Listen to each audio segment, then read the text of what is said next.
મને પગમાં બહુ દુખાવો થતો હતો. દબાવું તો બહુ દુખાવો થાય, થોડે ખાલું તો બેસી જામ. એટલે શરૂઆતમાં પગમાં જ દુખતું હતું, પછી કમરમાં થોડોક દુખાવો થયો, પછી ચાલવામાં સીડી ચડવામાં બહુ તકલીફ થતી હતી. બેસી જાય તો ઊભા થવામાં પડી જવાય, ઊભા રહે તો બેસવામાં તકલીફ થતી.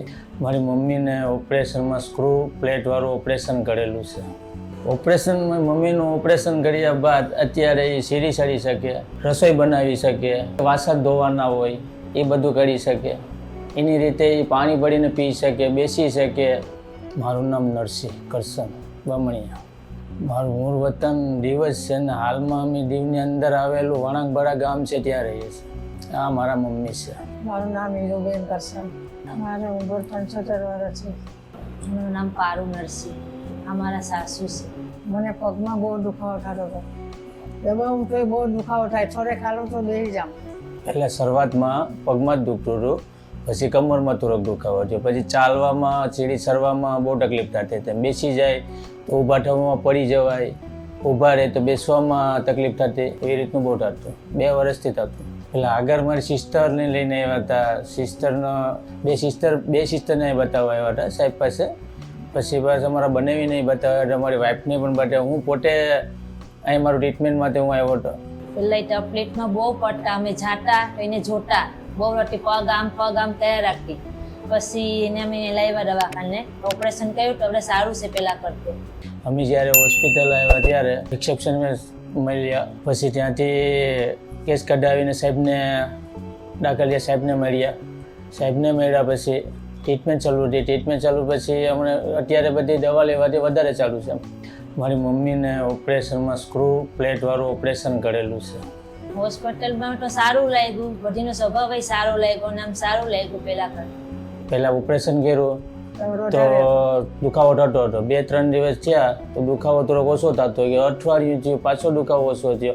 એમ 15-20 દિવસ, અત્યારે 3 મહિના ઓપરેશનના થયા પણ દુખાવો પહેલાં કરતાં સારો થઈ ગયો. થોડોક ફેર પડી ગયો ઘણો. હવે ઓપરેશન કર્યા બાદ એ સૂવામાં ને તકલીફ થતી, બેસવામાં ને તકલીફ થતી, અત્યારે ઘણી ઓછી થઈ ગઈ. 3 મહિના અત્યારે ઓપરેશન કરતાં 3 મહિના થયા પણ તકલીફમાં બહુ સારો. આપણે શું કહીએ કે 1થી માંડીને 100% તો એની જગ્યાએ 80-90% અત્યારે ફેર છે ઓપરેશન કર્યા બાદ. તકલીફ બહુ થતી, કોઈ કહી શકતી નહીં કોઈને, મનમાં કયા રાખતી.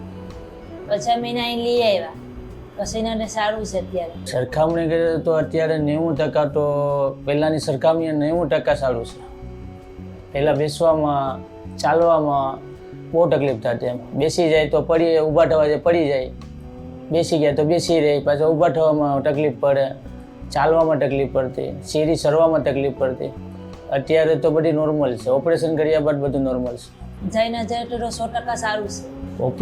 મમ્મીનું ઓપરેશન કર્યા બાદ અત્યારે એ સીડી ચડી શકે, રસોઈ બનાવી શકે, આપણે શું કે વાસણ ધોવાના હોય એ બધું કરી શકે, એની રીતે એ પાણી ભરીને પી શકે, બેસી શકે. દૈનિક કાર્યો જે એના હોય એ બધી એની રીતે પોતાની રીતે કરી શકે. પહેલાં અમારે હાથ પગ એના પકડીને લઈ જવા પડતા, અત્યારે એની રીતે બધી દૈનિક કાર્ય કરી શકે છે.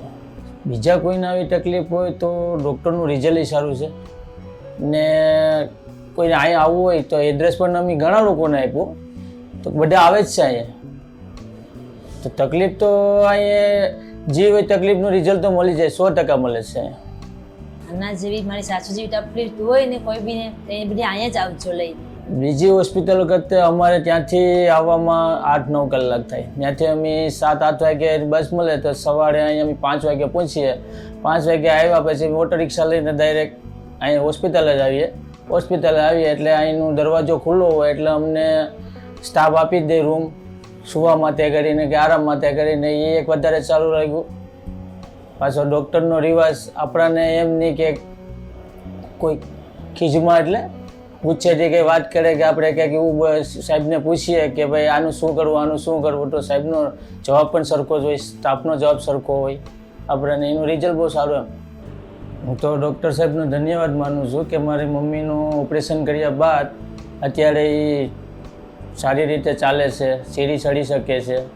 તો ડૉક્ટર સાહેબને ખૂબ ખૂબ આભાર કે મારી મમ્મીને ઓપરેશન કર્યા બાદ ચાલતા કર્યા, એની તકલીફ દૂર કરી.